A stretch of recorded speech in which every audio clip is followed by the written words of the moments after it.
All right, we're going to talk about Mystery Babylon this morning. So turn to Revelation chapter 17. There's a lot of controversy over the identity of Mystery Babylon. And we're going to go over the different possibilities, and then I'm going to show you proof positive that it's the Roman Catholic Church. I'm not going to lead up to it or, I'm going to tell you right up front, it's the Roman Catholic Church, and I'm definitely not a fan of Roman Catholicism. So Revelation chapter 17, verses 1 through 6. We'll go down through that quick. And there came one of the 7 angels which had the 7 vials, and talked with me, saying unto me, Come hither, I will show unto thee the judgment of the great whore that sitteth upon many waters, with whom the kings of the earth have committed fornication, and the inhabitants of the earth have been made drunk with the wine of her fornication. So he carried me away in the spirit into the wilderness, and I saw a woman sit upon a scarlet-collared beast, full of names of blasphemy, having 7 heads and 10 horns. And the woman was arrayed in purple and scarlet collar, and decked with gold and precious stones and pearls, having a golden cup in her hand full of abominations and filthiness of her fornication. And upon her forehead was a name written, Mystery Babylon the Great, the mother of harlots and abominations of the earth. And I saw the woman drunken with the blood of the saints and with the blood of the martyrs of Jesus. And when I saw her, I wondered with great admiration. Okay. Now there are basically 5 different possibilities for the identity of this Mystery Babylon. And of course there would be a 6th possibility, and that would be the Catholic interpretation that it's just symbolic, and that it's all the events of Revelation took place in the past, and now we're in this, millennial kingdom that's not really 1,000 years, That's called amillennial belief, and it's the teaching of the Roman Catholic Church because they can't handle the Bible. Okay, and I'm sorry, I'm going to be real blunt here, but you're an idiot if you believe in amillennial teaching. There's no nice way to put it. Okay, the waters never turned to blood. There was never, all the nations being joined together in one nation with an Antichrist and everything else. That's nonsense. That stuff has not happened yet. You read through the book of Revelation, and most of it is not symbolic. Most of it is literal. I heard a statement the one time, Revelation's not really hard to understand, it's just hard to believe. And there's a lot of truth to that. The waters being turned to blood and all the living creatures dying. Is there anything at all symbolic about that? No. Is it hard to believe? Well, it's hard to imagine, I'll say that.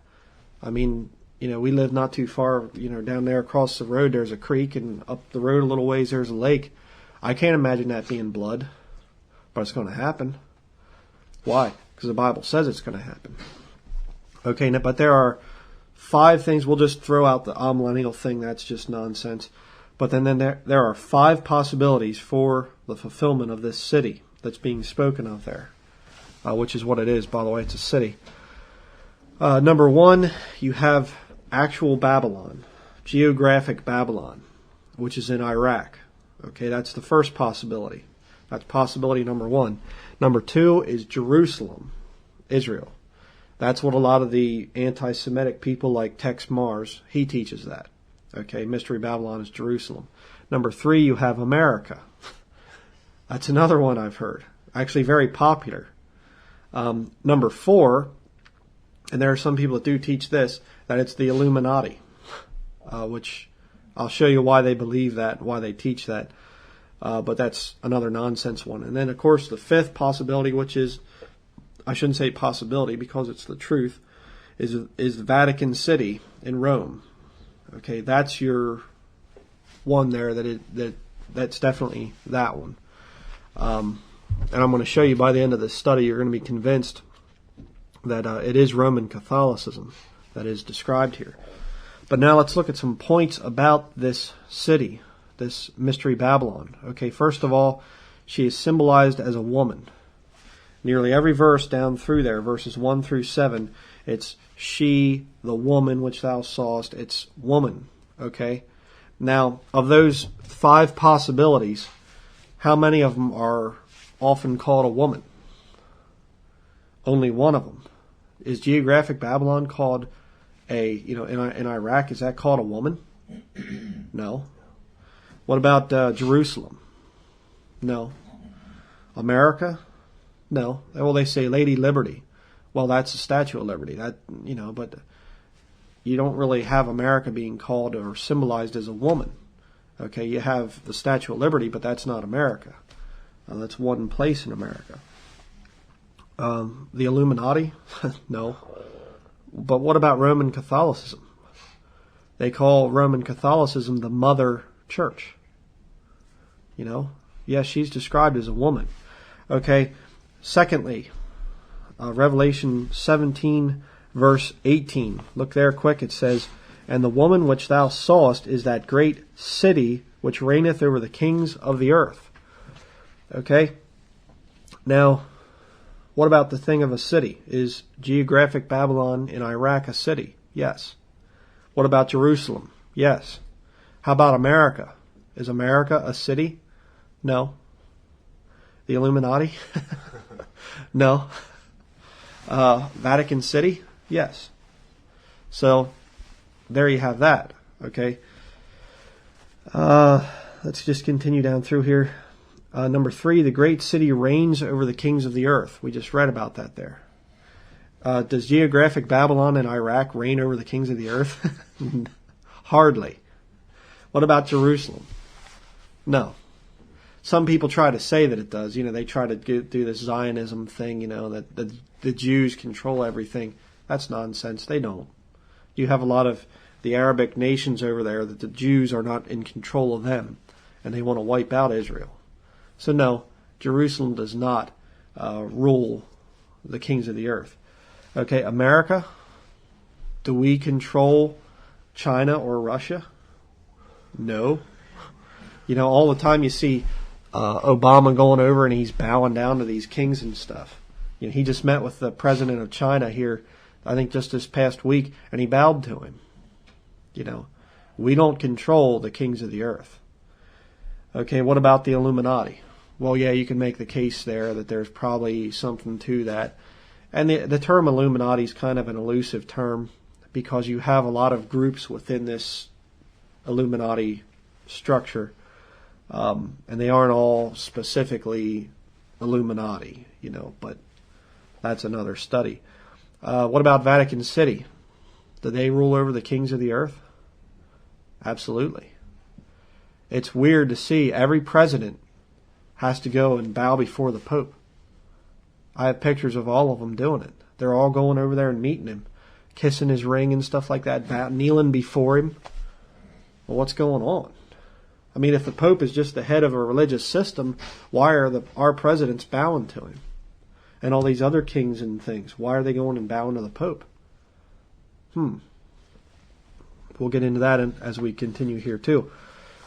So you see the first 3 there, symbolized as a woman, she's a city. Great city reigns over the kings of the earth. Roman Catholicism is the only one that basically lines up with all 3 of those. But now point number 4, this city sits on 7 mountains. Okay, verse 9. Look at verse 9. "And here's the mind which hath wisdom. The 7 heads are 7 mountains on which the woman sitteth." Okay, now, what about geographic Babylon in Iraq? Well, they claim that, yes, geographic Babylon does sit on 7 mountains. What about number 2, Jerusalem? Well, they say that of Jerusalem too. I can't prove all that, but I've heard it of Jerusalem. What about America? Does America sit on 7 mountains? A city that sits on 7 mountains? Hardly. No. Doesn't work. The Illuminati, does it sit on 7 mountains? No, that doesn't work either. What about Vatican City? Yeah. Vatican City they call it about, there's actually a song. I have a video by Dave Hunt, and I don't agree with him on a lot of issues, but he did make a good video on Mystery Babylon, and he actually showed that there's a song that they sing over there about the city of 7 hills or something like that. So, yes, the Vatican City does sit on 7 mountains. does qualify for that. Okay, number 5, her collars are purple and scarlet. Look at verse 4. And the woman was arrayed in purple and scarlet collar, and decked with gold and precious stones and pearls, having a golden cup in her hand full of abominations and filthiness of her fornication. Did you ever see a Catholic processional or whatever where the Pope's walking along over there in Vatican City?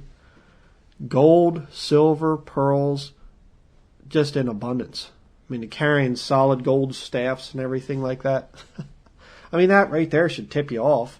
Where's this stuff at in the Bible? Where do you see any of the disciples walking around with golden staffs and long flowing gowns and silk slippers?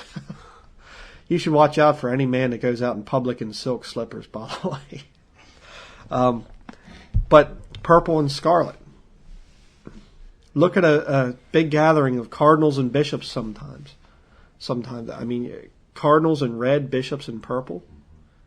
Okay, but let's get down through the list again. Geographic Babylon. Excuse me.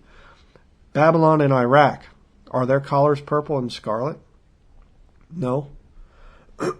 Jerusalem. What are the collars of Jerusalem? Blue and white. That's the color of their flag. America. Red, white, and blue. It's not purple and scarlet. We're not identified by that color here. The Illuminati? No. What about Vatican City? Purple and scarlet are the collars of Vatican City. You see it all over the place over there, especially when there's big meetings of all the cardinals and bishops. That's their collars, purple and scarlet. It's right there. Okay, number 6. She is drunk with the blood of the saints and martyrs of Jesus. Okay, what about Geographic Babylon? Is Geographic Babylon guilty of shedding the blood of martyrs and saints of Jesus? Maybe a couple, but definitely not drunk with the blood. Okay, not a huge number. What about Jerusalem? Yeah, a couple here and there, but certainly not to the extent of the Roman Catholic Church. What about America? Yeah, right. America hasn't shed the blood of the martyrs and saints of Jesus. The Illuminati? No. There again, not really. They haven't really killed that many Christians. Vatican City. What about Vatican City? A few, I mean, it's I've heard numbers from anywhere from 10 to 50 million Christian martyrs down through the centuries. It's certainly over 10 million. I don't know the actual number. I don't think that you can know the actual number because the ones that were keeping records of citizenship and everything, or how many people and census and all that, would have been the Catholic Church back through the Dark Ages. So how many people are being killed? I don't think we'll ever know till we get to be with the Lord. Then we'll actually see the martyrs there. But it's millions and millions and millions have been killed by Roman Catholicism. And I'm going to show you a little bit later from one of their Bibles what they have to say about that. Okay, so of those 6 points, this Mystery Babylon is a woman. She's a city. She reigns over the kings of the earth. She sits on 7 mountains. Her collars are purple and scarlet, and she's drunk with the blood of the saints and martyrs of Jesus. The only one that lines up with all 6 points is the Roman Catholic Church, Vatican City. The only one. All the other ones, you have to spiritualize things. You have to twist the scriptures to say things that they don't say. I mean, I read some of the arguments that America is Babylon, Mystery Babylon. And the guy was going to the Greek, of course, and the word here could actually mean this. And he was doing all kinds of contortions with the scriptures to prove that it was America. And these verses that talk about drunk with the blood of the saints and martyrs of Jesus, well, he was twisting that, and it doesn't really mean what it says, and nonsense. It's the Roman Catholic Church, okay? But now I want to talk about here the claim that I actually heard Fritz Springmeier make the one time about that he believes that the Mystery Babylon is a reference to the Illuminati, Revelation chapter 18, verse 24. This is the verse he quoted. I'm going to show you why it doesn't work.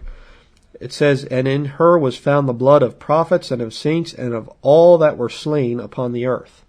So he said, see now, the Roman Catholic Church only existed since about 300 or so AD, approximately, of course. And so it can't be the Roman Catholic Church because they aren't guilty of all that were slain upon the earth. So it has to be the Illuminati. Well, you got a problem there because the Illuminati didn't show up till 1776. Okay. What's being talked about here is Babylon, Mystery Babylon, the Babylonian system. Okay, now, if you went to some company that has been torturing people for 300 years, and it was founded by Henry Smith, and now Henry Smith Jr. is running it, do you charge him for the same, or for all the crimes that Smith Persecuting Incorporated? Do you charge them for all the crimes that they've ever done? Yeah. You see, it doesn't matter. It doesn't matter that they aren't the same necessarily as. Well, I'll say it this way: it doesn't matter that the Roman Catholic Church isn't necessarily the same as ancient Babylon in name and title, but they're still carrying out the same system of belief. So yes, it's part of, Satan's church. Okay, Murder Incorporated, we'll say. It goes back the whole way back to ancient Babylon, and it comes up to today as the Roman Catholic Church.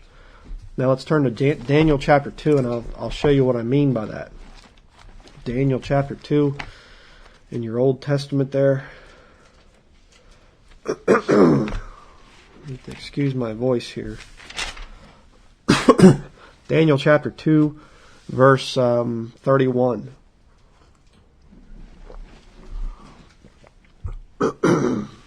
Okay. Daniel 2:31 says, "Thou, O king, sawest, and behold, a great image. This great image, whose brightness was excellent, stood before thee, and the form thereof was terrible. This image's head was of fine gold, his breast and his arms of silver, his belly and his thighs of brass, his legs of iron, his feet part of iron and part of clay.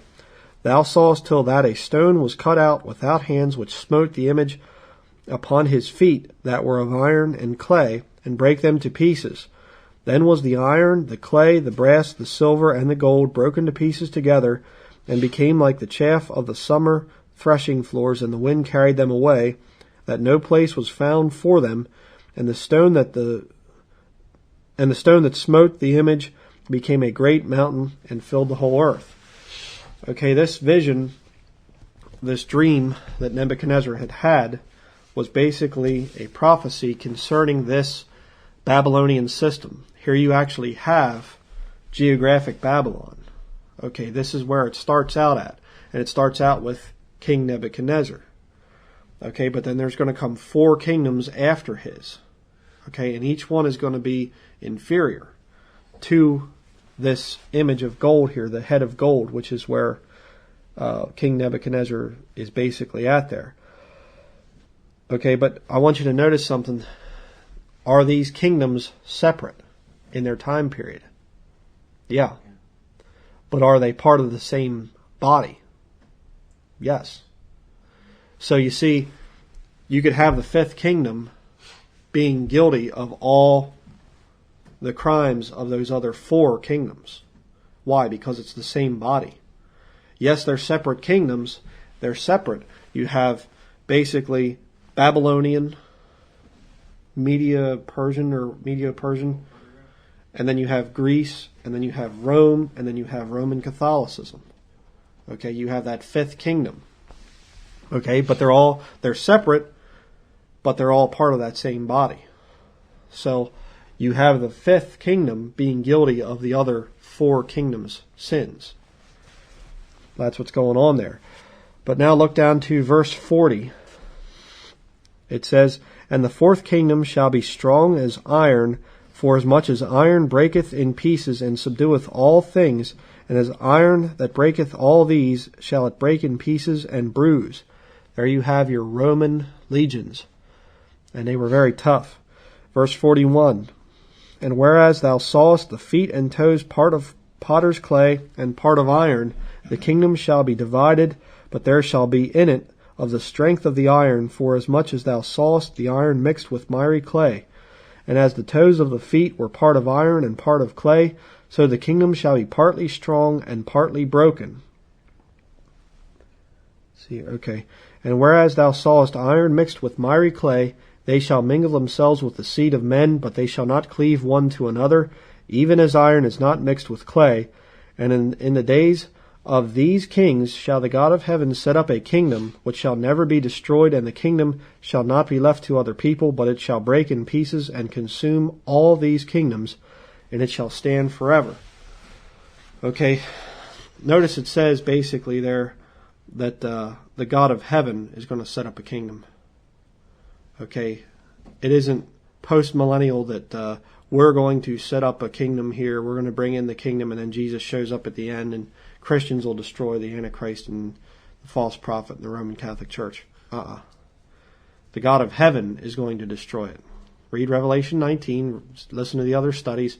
Jesus Christ is the only one who's going to defeat this system. Okay, that's why you can't be anything but premillennial if you're a Bible believer.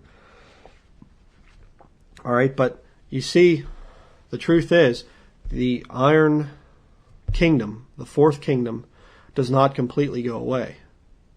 It changes, it transforms into the feet, which is part iron, part clay. Okay? It's not that the iron, you see, when the gold goes away, it doesn't say, okay, now the gold is going to get mixed in with some of the silver, and then the silver gets mixed in with brass. Each of those kingdoms disappears. The gold goes away, and it's no more gold. Now it becomes silver. Then the silver goes away. But you see, with this iron, the iron doesn't completely go away.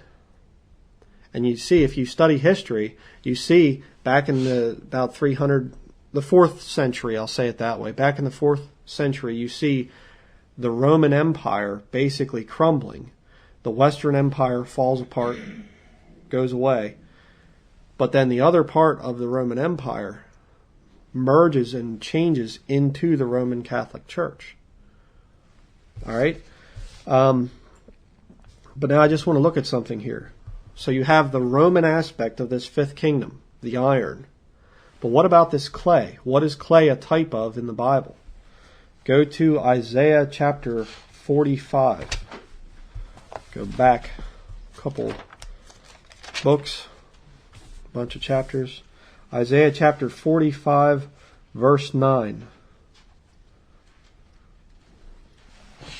Isaiah 45, verse 9 says, Woe unto him that striveth with his Maker! Let the potsherd strive with the potsherds of the earth. Shall the clay say to him that fashioneth it, What makest thou? Or thy work, he hath no hands? So what's clay a type of? Us, our flesh. Turn to Romans chapter 9. I'll show you the verse that's very similar here. Romans chapter 9, verse 20. Verses 20 and 21, actually. Okay, Romans 9, verse 20. Nay, but, O man, who art thou that repliest against God? Shall the thing formed say to him that formed it, Why hast thou made me thus? Hath not the potter power over the clay of the same lump to make one vessel unto honor and another unto dishonor? So you see there that clay is a type of our flesh. And you don't really have a right to complain to God. Okay? You don't have a right to say, why'd you make me this way? Well, no, don't do that. So, but I just want to prove the point there that clay is a type in the Bible of our flesh. So, what do you have? You have this kingdom of iron and of clay. The iron is very clearly the Roman Empire. The clay is flesh. So that's your mixture there of the fifth kingdom. It's Roman and then flesh. And I'm going to show you a little bit more on that here in just a minute. Turn to Revelation, go back to Revelation chapter 17. I'm going to show you something interesting here. It's weird because a lot of times you'll see this thing of a lost person will actually make a statement totally ignorant of what the Scripture says, and they actually confirm the King James Bible by their statement, and they don't even know it.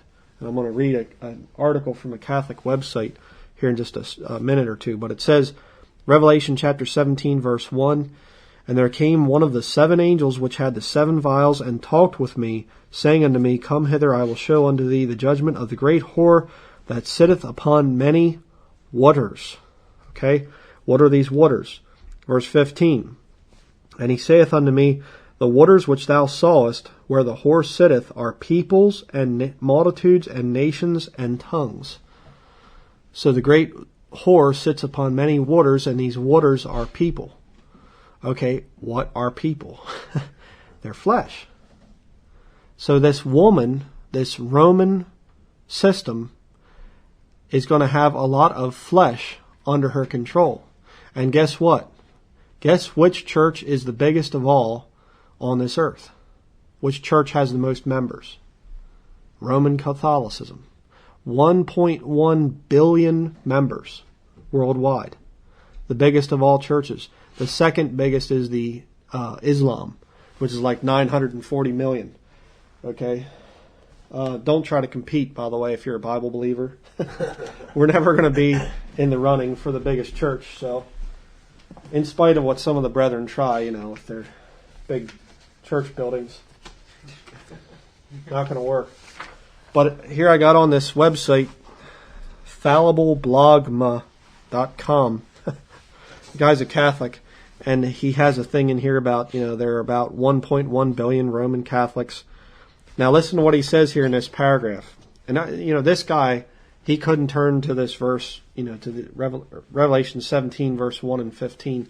He couldn't turn to him to save his life probably. But he says here, "So if you are ever unsure about the number of Catholics in the world or their influence, just remember that the Catholic Church is an ocean in a world full of ponds and puddles, just as we would hope Christ's church would be."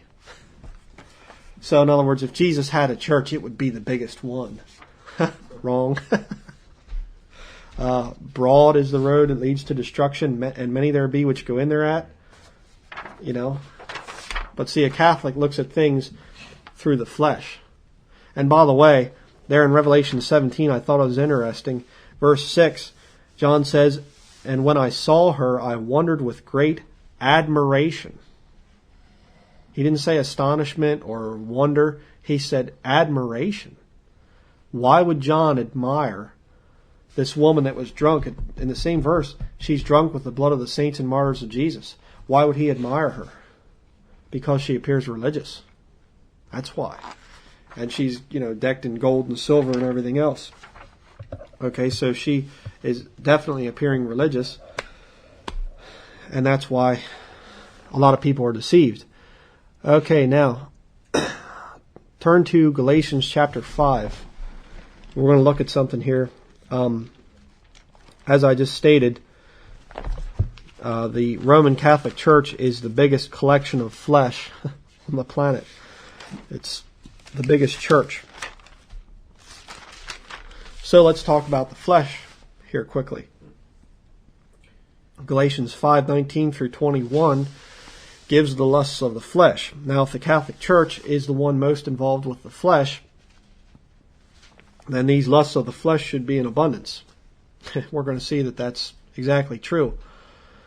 So let's look at how the Roman Catholic Church measures up to the lusts of the flesh. Number 1, verse 19, "Now the works of the flesh are manifest, which are these: adultery." Is there adultery in the Roman Catholic Church? Sure, absolutely. And I want to read something here that's interesting. A lot of people aren't aware of this.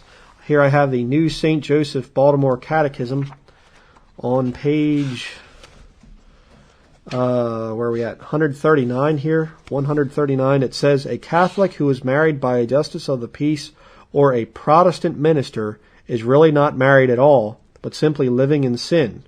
If a Catholic is quote-unquote married in this way, it is hypocrisy and a mockery of God.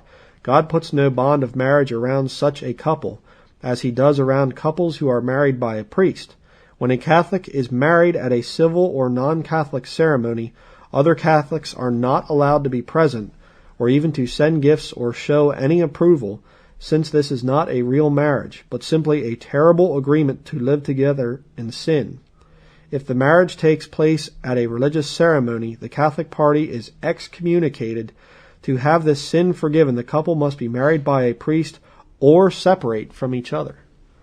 Now, I'm not going to keep reading here, but it goes on to say that if you are a Catholic and you've been ignorant and you married a Protestant, you should immediately divorce them and leave them.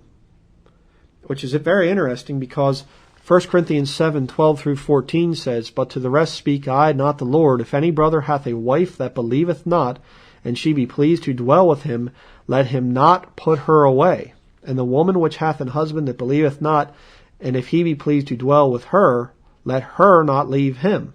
For the unbelieving husband is sanctified by the wife, and the unbelieving wife is sanctified by the husband. Else were your children unclean, but now are they holy. So the Catholic Catechism goes directly against the Scriptures. Okay? Which, no big deal for the Catechism, because when you have a problem with the Scripture, well, you just throw in divine tradition. Okay? You make the Word of God of none effect by your traditions. See, this is the wicked church here. If you've been deceived into thinking that Catholicism is another branch of Christianity, you better repent of that quick. They're not. Okay, this is the devil's church. So, there is certainly adultery in the Catholic Church. You have, divorces, I'm sure, going on quite a bit. But then also, you actually have the Catholic Church teaching that you should leave, you should divorce on unscriptural grounds. Okay, so yes, there is adultery. Okay, what about number 2 there? Adultery, fornication. Is there fornication in the Catholic Church? Probably 1 or 2 times a second. Yeah, there's plenty of fornication in the Catholic Church. This book here, I'm not going to read it for sake of time, the thing about it, but this is a book, 50 Years in the Church of Rome. Very, very good book. Charles Chiniquy, I think is how you say that. This is written back in the 1800s, the mid-1800s. This guy was a friend of Abraham Lincoln. Jack Chick has some good stuff on him. And he told of an example where a bishop came to him and did a confession to him, and he admitted that he had over 75 acts of fornication with women, different women. 75 in the mid-1800s. All this stuff that's going on right now, it's all over the news, all the pedophiles and all this, oh, what a shock. That's been going on for hundreds of years, thousands of years. Okay? And in the future here, I don't know if it'll be next week or not. I don't know if I'll have it done till then. But I want to talk about some of the doctrines and the teachings of Roman Catholicism, one of which being this thing of auricular confession. Okay? And that thing dates back to Babylon. And what you do is you take a single man and you tell him he's not allowed to get married. So the Bible commands there again, 1 Corinthians 7, it's better to marry than to burn. Okay? And if you have a need there, it's perfectly fine and acceptable for you to get married. But the Catholic Church goes against that for a very simple reason. Because it makes a system of blackmail. Okay? First you have the single priest that has no ability to take care of needs because he can't get married. And then you have him sitting in a confessional box, and he is required to ask about the personal, not only what a woman is doing, even if she's married, she has to tell him everything about her and her husband's intimate relationships. That's a fact. But she also has to tell him her thoughts. Everything has to be confessed or her sins cannot be forgiven. So here you got this single priest in there, and he's not saved, so the Holy Spirit's not even there to help him. And now he's got to listen to all this stuff coming from these people who aren't saved either. Well, it's a recipe for disaster. And that's the intent. Because once you get people who are compromised, who are doing things that are sinful and wicked, then you can hold that over them and say, you're going to do what I tell you to do, or I'm going to reveal this stuff. See? And it's getting to such a point now where so many little kids are being just molested, and I mean, it's a terrible thing. Now they're starting to come out and actually admit to what's going on. And you have Catholics right now that will defend everything that the Catholic Church is doing. Okay? They are that wicked and that brainwashed that they will defend what Roman Catholicism is doing. The Pope could go into their family and rape the wife and molest the kids right in front of them, and they'd still defend him. See? And you tell me that's another branch of Christianity? Nonsense. No, that's Satanism. All right, that is the devil's church. But let's continue on here. Galatians chapter 5, you have adultery, fornication, uncleanness. I don't think we need to show any examples of that. There's plenty of uncleanness in the Catholic Church. Lasciviousness. Now, what is lasciviousness? That means, if you look it up in Webster's 1828 dictionary, it says looseness, irregular indulgence of animal desires, wantonness, lustfulness. Okay? Now, not only do you have, I want to say this too, not only do you have that among the Catholic clergy, the priests and things, not only are they lascivious, but you also have it among the Catholic people. The Catholic people are very much, partiers, drunkards, everything else. Okay, let's continue here. Idolatry is the next one. No, not the Catholic Church. There's no idolatry in the Catholic Church. Yeah, right. They're the ones that have more idols, basically, than anybody other than maybe the Hindus. Okay, but there again, you see the Catholic Pope going and meeting with the leaders of Hinduism. I've seen a picture of a priest of Shiva or something, this woman coming up and giving the mark of Shiva on the forehead of the Pope, Pope John Paul II. I have a picture like that in my files. They're all the same crew. That's the whole thing. And it's kind of funny, too, because, I know a radical pre-Vatican II Catholic, and they try to stick by the old ways of Catholicism and everything. They don't go along with the ecumenical movement. Well, you have to understand that the Catholic Church is about getting control of all the flesh out there. They don't care about loyalty to Jesus Christ. Not at all. That's what they portray to the people. But there was actually one of the popes, I don't remember which one it was, but he said how profitable the fable of Christ has been to us. See, that's the true philosophy of Catholicism. They're in it for the money. They're in it for the control. They're not worshipers of Jesus Christ. They only use the terminology to deceive people. But let's continue here. Okay, you have verse 20 there. Idolatry, witchcraft. What about witchcraft? Oh, the Catholic Church wouldn't be involved in that, would they? Well, actually, if you look at St. Peter's Basilica in Rome, there's a thing in witchcraft called the Eightfold Path of Enlightenment. It's a circle, and it has 8 spokes, so to speak, in it. Now, the biggest one of those in the world is St. Peter's Basilica. It's the biggest Eightfold Path of Enlightenment. And back through the Dark Ages, they would kill witches a lot of times, and people say, well, see, then they're not for witchcraft. No, that was just eliminating competition, is what it was. Okay? Roman Catholicism is very much friendly with witchcraft. All right. Number 7 here, hatred. What about hatred? Well, ask a Catholic, a really fanatical one, sometime, what do you think about Martin Luther or Oliver Cromwell or some Protestants? You get to see hatred firsthand. But in case you don't believe, in Catholic hatred of real Christians, I want to go here. I have here an original reprint of a 1610 Jesuit Dewey Reams Bible. So we're going to go back. I was doing some research here and I found this and I just couldn't believe it. They're footnotes on Revelation chapter 17. And it says here, the Protestants foolishly expound it to Rome. Speaking of the blood of the martyrs and saints of Jesus, they're trying to refute the thing of the Protestants saying, you people are killing Christians. Okay, and this is written back in 1610. So this is back when they were still killing Christians. But it says, the Protestants foolishly expounded to Rome for that there they put heretics to death and allow of their punishment in other countries. But their blood is not called the blood of saints, no more than the blood of thieves, man-killers, and other malefactors, for the shedding of which, by order of justice, no commonwealth shall answer. Think of that. In other words, you want to kill a Protestant? Well, it's the same as killing a thief or a murderer or whatever. Just kill them. You won't have to answer for it. That's what they're teaching. And here's a little note here. It says, putting heretics to death is not to shed the blood of saints. So if you're a heretic according to Roman Catholicism, you can be killed. No problem. Okay? And they still have those beliefs today. You know, the Vatican II thing with all the ecumenical nonsense was just a smokescreen to draw in a bunch of stupid professing Christians that, oh, we trust Roman Catholicism now. They're not bad anymore.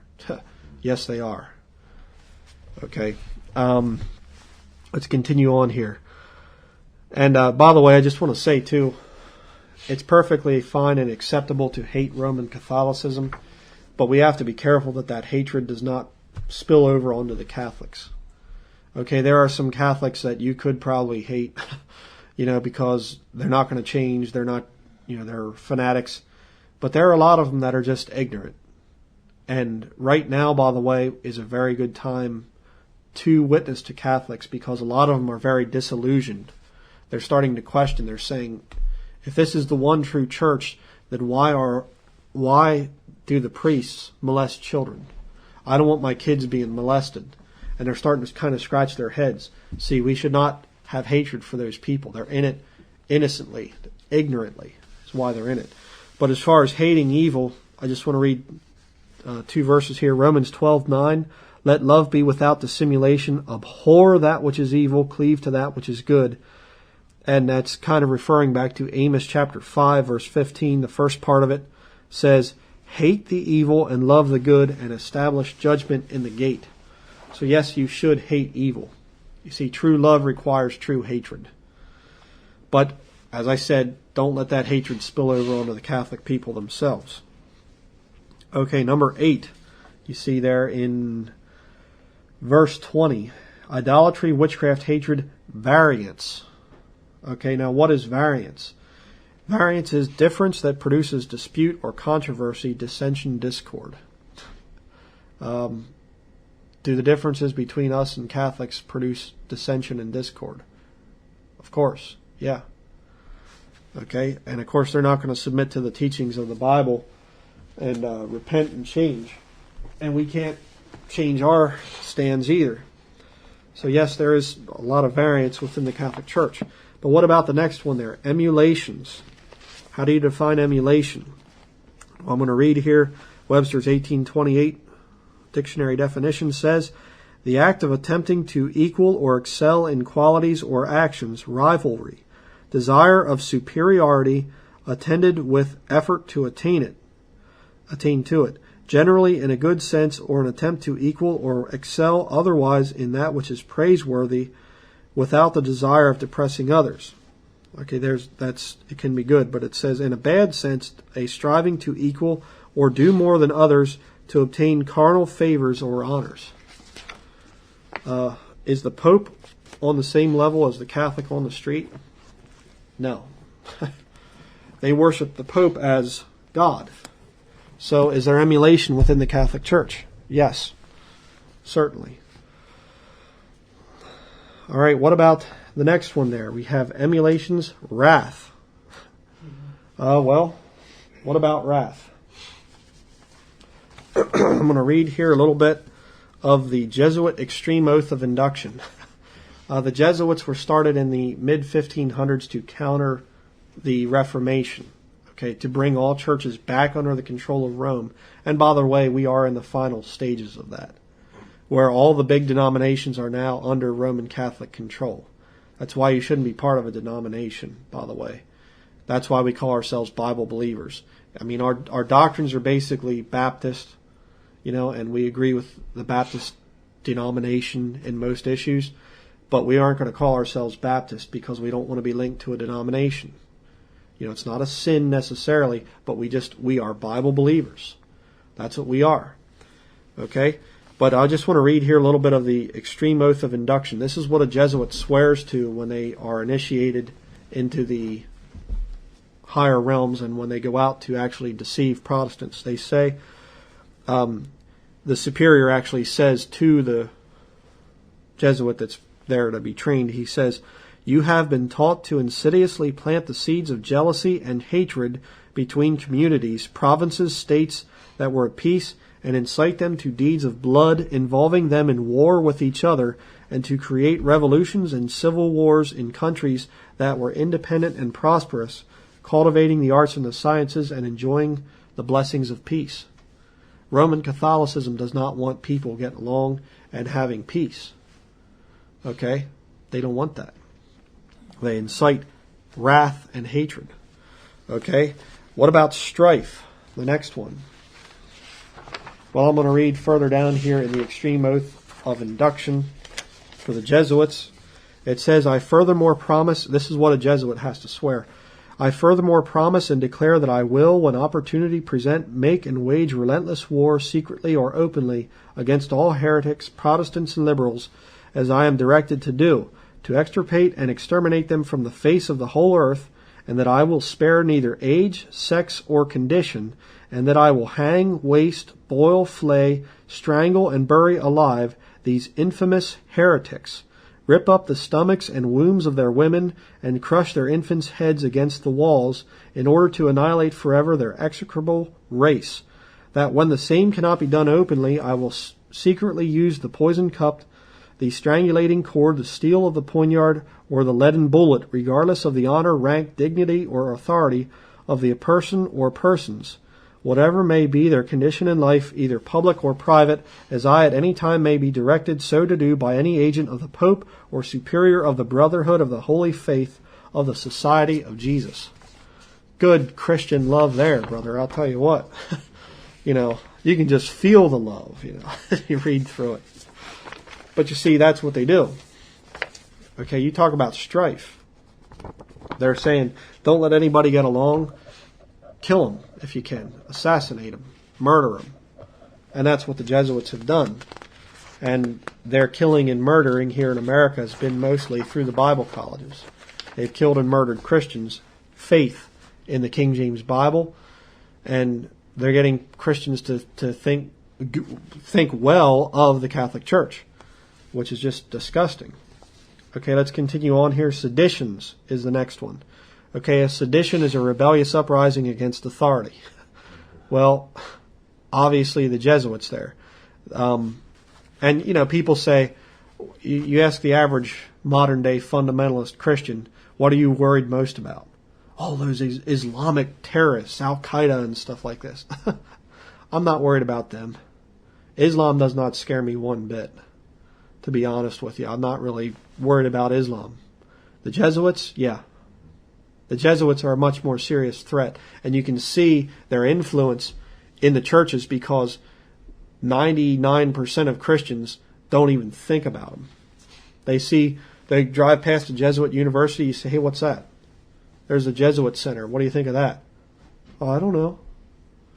Hey, there's a guy that's Islamic. We should call Homeland Security. It's ridiculous. Okay. Let's continue on here. Number 13, we have heresies. Are there heresies within the Catholic Church? Yeah, there's a few, here and there. Like I said, I'm going to do another follow-up message to this one where I actually go into transubstantiation and the confessional and nuns and monks and all this other stuff. I'm going to show you that stuff is heresy. But let's go to verse 21, envyings. A Catholic does not have joy. They don't have peace. They don't have hope.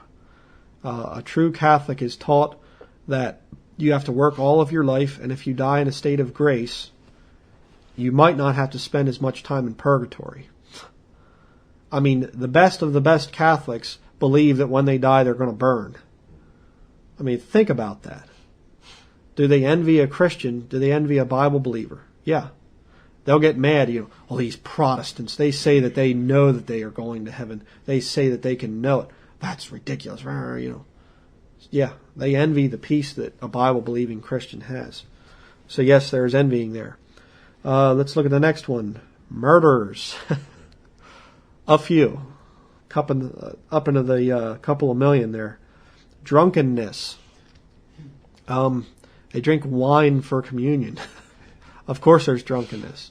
And there again, Charles Chiniquy's book, 50 Years in the Church of Rome, he talked about going different places to see bishops or different dioceses, and he would go in and he would walk right in on a drunken, all the priests are sitting around drunk. And that's back in the 1800s. So, yeah, I'm sure that there's quite a bit of drunkenness and wickedness in the Catholic Church today as well. And, of course, the Catholic people a lot of times are drunks. And I do want to say one other thing. John Ronald Reuel Tolkien, J.R.R. Tolkien, and C.S. Lewis were both... C.S. Lewis was supposed to be an Anglican or something. He was a Catholic. Okay, he believed that he was going to purgatory when he died. His books have turned a lot of Catholics back to their faith. I mean, both men were members of the Order of the Golden Dawn, which is a very high-level occult organization. They were both occultists. Okay, they wanted to make paganism sound Christian, which is the job of the Catholic Church. Tolkien was a radical Roman Catholic. He told his son the one time, I did a lot of research into both these men, that's why I'm talking about them, but Tolkien told his one son that the only thing that you can really truly love on this earth is the Blessed Sacrament, the Eucharist. Not Jesus Christ. Of course, to a Catholic, the Eucharist is Jesus Christ, which is heretical nonsense. But Tolkien and C.S. Lewis were taking paganism and trying to make it Christian, okay, which you can't do. And where did they meet? The Inklings was their group, and they met with a lot of the other big scholars and, guys like that. They met in pubs. The Inklings met at the Bird and Baby, I think, was the one that they met at, and then they met at another place. But they're reading Tolkien's letters to family members or to different people. He was talking about alcohol the whole time, and saying about how his wife was complaining because his barrel of beer behind the kitchen, it was leaking all the time, and it smelled of beer in the house all the time like that. These guys just drank all the time. And Tolkien, when he got up in years, he was complaining because his doctor told him he couldn't drink for a little while. These guys were drunkards. Big time. There are stories of where Tolkien went into the Bird and Baby, into the pub, and C.S. Lewis being drunk and being obnoxious and everything. So don't fall for the Chronicles of Narnia or the Lord of the Rings thing. It's purely pagan. Wish I could say a lot more on that, but that would take me in another direction. But let's look at the last one here, revelings. Okay, what is a reveling? Well, it's basically partying. Wild, insane partying. And I have here a book by a demented pagan named Bryan McLaren. He's one of the leaders of the Emergent Church.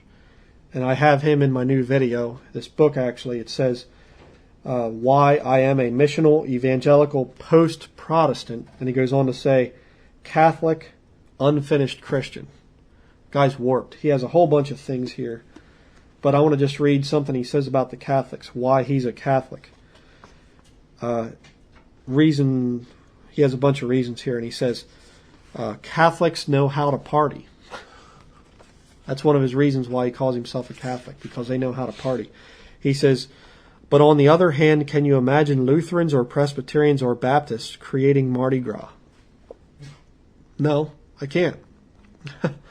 But, this is a good thing. Mardi Gras is a good thing, created by Catholics. So, whatever. Don't fall for the emergent church movement. It's very, very wicked. It's of the devil. But let's continue on here. Notice there in verse 21 it says, of the which I tell you before, as I have also told you in time past, that they which do such things shall not inherit the kingdom of God.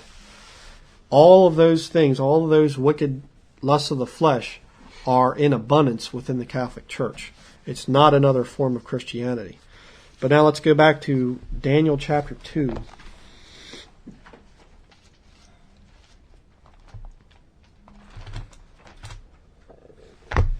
Daniel chapter 2, verse 41.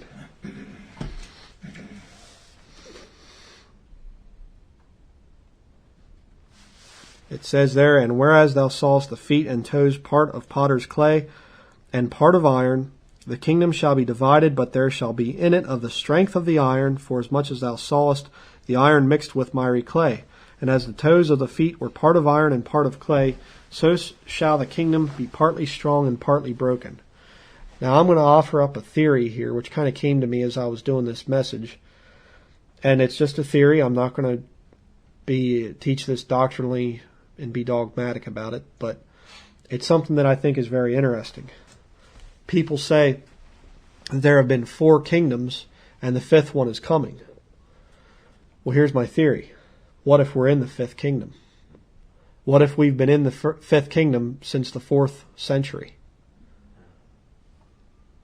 Has there ever really been a break in the Roman Catholic Church controlling things? Well, somewhat. I mean, they pretty much controlled everything with an iron fist, literally iron, up until the Protestant Reformation. But since then, have they lost complete control? Absolutely not. Who really is running things right now? I would say Rome. I mean, America is doing things and we're going out and imperialism and all this stuff. Yeah, but our president bows to the Pope. And the Pope says, I want you to do this and I want you to do that, I think Roman Catholicism is still calling the shots. So, like I said, I'm not going to be dogmatic about it, but I do believe that there's a possibility that we are in that 5th kingdom. And that doesn't mean that we're in the tribulation or anything. No. It just means that the 5th kingdom is there and ruling things, but the full manifestation of that kingdom is going to be in the tribulation. Okay? But I don't think that kingdom is just going to last for 7 years. I think that it's been here since about the 4th century. I just wanted to say that. But, by the way, I just want to say something else here. I want to make another point before we continue on here. The word Catholic. What is the word Catholic? Well, there's a Greek word, Katholikos, or something like this. And that's what, there was an early church father, and he used the term. So now this thing has been taught now for a long time that the early Christians called themselves Catholic. All because one church father said Katholikos, used a Greek word. So then all the early Christians called themselves Catholics. Well, no, I don't believe that. I don't believe that for 1 minute. And you can see this thing being taught in our Bible colleges today. I believe it's because of Jesuit influence. Okay, you have early Christian groups like the Waldensians and the Albigensians, the Donatists, the Paulicians. There's no record of those people all ever calling themselves Catholic. Okay, it's not a Bible word. Well, what's it mean? It means universal. Okay, now think of the true meaning of the word universal. Does the Catholic Church, the Roman Catholic Church, are they trying to bring all religions together? Yeah. They are the universal church. Okay? Universal. The ones that control the most flesh. So now think about the feet there. Part iron, part clay. Roman Catholic. I mean, it works out perfectly. Universal. The majority of people. There's your clay. So you have Roman Catholic. I mean, it's right there. The iron, the clay. Roman Catholic. So, is the 5th kingdom here? Yeah, I think it is. Okay, and now it's going to be fully manifest in the future. They are taking over. But I want to show you something else which is interesting here very quickly. Daniel chapter 3, verse 1. Nebuchadnezzar the king made an image of gold, whose height was 80 cubits, and the breadth thereof 6 cubits. He set it up in the plain of Dura in the province of Babylon. And then it goes on to say about that he made a decree that whenever the rock band started playing, that everybody was to bow down and worship it. I mean, you look at the instruments that are listed there, by the way, that was probably a pretty, rocky sounding music that was being played. But the point is there, what is this image? Now, you ask the average Christian, they're going to tell you it's a statue of Nebuchadnezzar. But my contention is, it's not a statue. Nowhere in Daniel chapter 3, you look down through the whole thing, we're not going to go over it, but you read Daniel chapter 3 sometime and show me any place where it says the statue of gold. It doesn't. It says the image of gold. Okay? It never says statue. And look at the measurements of this thing. You have, the height is 80 cubits. What's a score in the Bible? 20. So 80 is 60. Okay? 60. And the breadth thereof 6 cubits. That was a little bit of gold there. Essentially, a cubit, if you work it out, you're talking about approximately 8.7 feet in diameter at the base and 87.45 feet high. So basically, we'll round it off to make it easy, 9 feet wide, 90 feet high. Now, figure that thing out. Would it make sense to have a statue of a man that is 10 times the height as it is wide? No. That's not the scale that you would make a man to. And you could say, well, there was a base and then the guy up on top. I don't know about that. And not only that, but you make a statue that's that high, an image that's that high. You get a major wind coming up. I mean, here, I'm wider up here than I am down at my feet. Well, guess what happens? You have an image, a statue. If it was a statue of Nebuchadnezzar, that thing couldn't take the wind. And if it's out in the plains, there's no trees to shield the wind from it. Okay? Do we have any statues here in America, any images that are very tall and very narrow? Washington, D.C. Yeah. What is it? What in Washington, D.C., what do we have? The Washington Monument. Yeah. It's an obelisk. Okay? I believe that that's what the image was. It doesn't say statue, it says image. And I can't really get into what the image of an obelisk means, but I'll just say it this way without trying to be crude. It is a male phallic symbol, an uncircumcised male phallic symbol. I'll say it that way. If you need to know more, email me. I'm not going to go into it. But the ancient worshippers of Baal worshipped the male phallic symbol. Okay? That's why they've always been perverts, because that is the center of their worship structure. Okay? And that's why the Hebrews, for them to bow down to an uncircumcised image, would have been absolute, totally out of the question. It would have been blasphemy. Okay? It would have been bad enough bowing down to a man, but bowing down to a phallic symbol like that, no way. They wouldn't have done it. I'm not going to bow down to something like that. Okay, but this symbol has been around for thousands of years. And you know what's interesting about it? Take a look at St. Peter's Basilica sometime. Right in the center of the Eightfold Path of Enlightenment, right in the center of it, is an obelisk from Egypt. And I actually asked some Catholics one time online, we were back and forth, and I asked them, I said, why would the Pope, if the Pope is a Christian, why would he ship an obelisk, a known occult symbol, why would he ship it from Egypt? An ancient Egyptian obelisk. What's going on there? No answer. How could you answer it? I mean, can't they make one there in Rome? Why ship one from Egypt? Doesn't make any sense. Unless it's that long line of Babylonian pagans, the priests of Baal, which is what a Catholic really, truly is. But you see, there again, you have the image of Baal, you have this image of gold being set up by Nebuchadnezzar, and the fifth kingdom sets up the same image, right in the middle of where all those people gather. You look at pictures of the Easter celebration, people covering that whole area, all around the obelisk. Okay? It's right there. It's right in front of you.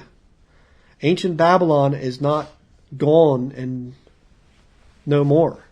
It's alive and well today in the Roman Catholic Church. They are Mystery Babylon. I mean, you can't make a case for any of the other ones. It's not America. It's not Jerusalem. It's not Iraq. It's not the Illuminati. It's Roman Catholicism. It's plain and simple. And of course, two good books here. Obviously can't go over these, but three good books. Did the Catholic Church Give Us the Bible by David W. Daniels, Chick Publications. Very good. But then these are the two definitive works on it. You have here Babylon Religion, How a Babylonian Goddess Became the Virgin Mary by David Daniels, Chick Publications. It proves everything that I'm saying right now. And then the real scholarly work by Alexander Hislop, The Two Babylons, which is another great work on the whole Babylonian thing. Okay, now let's finish up here. A couple more places to turn to. Okay, but I just want to say, turn to Revelation 16 while we're turning there. You say, well, why would God blame today's Roman Catholic Church for all the righteous blood ever shed? And I think I kind of covered that already, because they are the same ancient Babylonian worshippers of Baal. And a lot of that stuff is more for private study. I can't get into too much of it here. But Revelation chapter 16, verse 19. People say, well, shouldn't we just forgive and forget the sins of Rome's past? Should we hold it against them, or should we just forgive and forget? Well, Revelation 16, verse 19 says, And the great city was divided into 3 parts, and the cities of the nations fell. And look at this. And great Babylon came in remembrance before God to give unto her the cup of the wine of the fierceness of his wrath. You say, well, that's horrible. Why would a loving God do that? Let me tell you something. Loving God right there has let them go on about their wickedness for thousands of years now, and has not stopped them. His love is going to come to an end, though, at some point for them. And his long-suffering, I'll say, his long-suffering nature is eventually going to come to an end. This has not happened yet. And that's why the Roman Catholic Church, they try to allegorize and spiritualize the book of Revelation. And in fact, Vaticanus, one of the Roman Catholic Church's manuscripts, omits the whole book of Revelation. They just get rid of it. That's why the Roman Catholics can't handle the book of Revelation, because their destruction is prophesied. And it's coming. Turn over to Revelation 18. And while you're turning there, probably don't have to turn very far. I just want to say something here, this thing about forgiving and forgetting. You say, well, God's not going to forgive and forget. So what should a Christian do? Well, I have here a couple of articles. Here you have one on Jerry Falwell, when he died. And it says, he put aside generations of anti-Catholic prejudice to form a close working relationship with conservative Catholics. That's what you call a traitor. And then the other one here, we'll read this real quick. Here when John McCain was running, you had John Hagee, that basically some of the Catholics were getting upset about, because John Hagee used to identify Mystery Babylon as Roman Catholicism. But here Hagee writes, quote, out of a desire to advance a greater unity among Catholics and evangelicals in promoting the common good, I want to express my deep regret for any comments that Catholics have found hurtful. Both men are traitors. Whether or not they were saved, I'm not going to say, but both of them are cowardly traitors. And by the grace of God, I will never, ever back down from calling Roman Catholicism Mystery Babylon. But now let's read here, finish up Revelation 18 verses 1 through 11. It says, "And after these things I saw another angel come down from heaven, having great power, and the earth was lightened with his glory. And he cried mightily with a strong voice, saying, Babylon the great is fallen, and has become the habitation of devils, and the hold of every foul spirit, and a cage of every unclean and hateful bird. For all nations have drunk of the wine of the wrath of her fornication, and the kings of the earth have committed fornication with her, and the merchants of the earth are waxed rich through the abundance of her delicacies. And I heard another voice from heaven saying, Come out of her, my people, that ye be not partakers of her sins, and that ye receive not of her plagues. For her sins have reached unto heaven, and God hath remembered her iniquities. Reward her even as she rewarded you, and double unto her double according to her works. In the cup which she hath filled, fill to her double. How much she hath glorified herself and lived deliciously, so much torment and sorrow give her. For she saith in her heart, I sit a queen, and am no widow, and shall see no sorrow. Therefore shall her plagues come in one day, and death and mourning, and famine, and she shall be utterly burned with fire. For strong is the Lord God who judgeth her. And the kings of the earth who have committed fornication, and lived deliciously with her, shall bewail her and lament for her, when they shall see the smoke of her burning, standing afar off for the fear of her torment, saying, Alas, alas, that great city Babylon, that mighty city, for in 1 hour is thy judgment come. And the merchants of the earth shall weep and mourn over her, for no man buyeth their merchandise any more." All right. The Bible very clearly teaches there that it's not only is she going to be wiped out, Roman Catholicism, in 1 day, but it's actually going to be 1 hour. Now let's read here Revelation chapter 18. And we're going to go to we'll go to Revelation chapter 19 after Roman Catholicism is wiped out. This is what happens. Revelation 19 verse 1 says, "And after these things I heard a great voice of much people in heaven, saying, Alleluia, salvation and glory and honor and power unto the Lord our God, for true and righteous are his judgments, for he hath judged the great whore, which did corrupt the earth with her fornication, and hath avenged the blood of his servants at her hand. And again they said, Alleluia, and her smoke rose up forever and ever." We're going to have a party and a celebration in heaven when we see Roman Catholicism being destroyed. I'm looking forward to that. And I'm not a martyr. I haven't lost any family members to Mystery Babylon, to Roman Catholicism. But I shouldn't say that. I should say I haven't lost any of my fleshly family to them. But I have lost spiritual members of my family to that system. And it's going to be a glorious day when they are finally destroyed. But I just want to read one other thing here. Just a man who had a lot of good sense. One of my heroes is Oliver Cromwell. God raised him up shortly after the Protestant Reformation, and actually right after the King James Version was completed. God raised up Oliver Cromwell as a great military hero to fight against Roman Catholicism and take away their physical political power. And he kicked them out of countries. He'd go in and he'd send warning, I'm coming, get out. He did that in Ireland. He did it in Scotland, a couple nations, and they were scared to death of the guy. Oliver Cromwell, when he was in command, never lost one battle. Not one.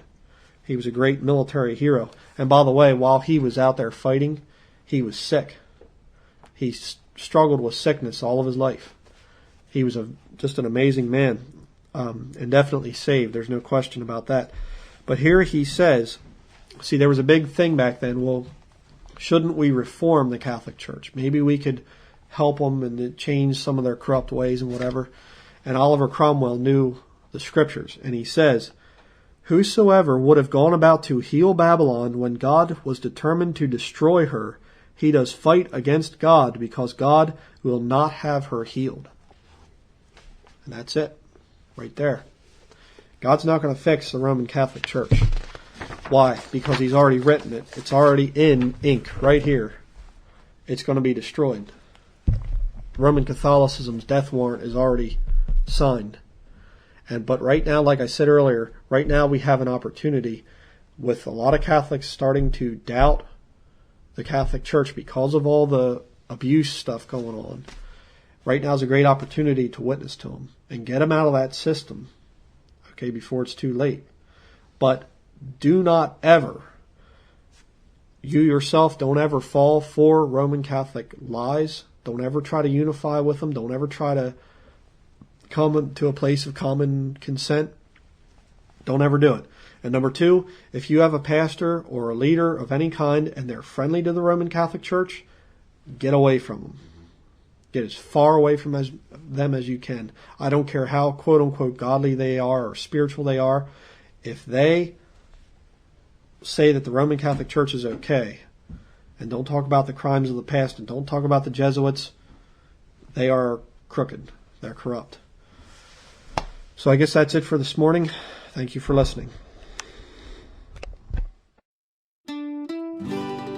Let the elders that rule well be counted worthy of double honor, especially they who labor in the word and doctrine. For the Scripture saith, Thou shalt not muzzle the ox that treadeth out the corn, and the laborer is worthy of his reward. If these sermons or videos have been a blessing to you, please help us to continue this work by supporting this ministry. You can send a check payable to Bryan Denlinger to King James Video Ministries, P.O. Box 300, Bradford, PA 16701. Or you can donate online through PayPal at our website, www.kingjamesvideoministries.com. Thank you, and may the Lord Jesus Christ bless you.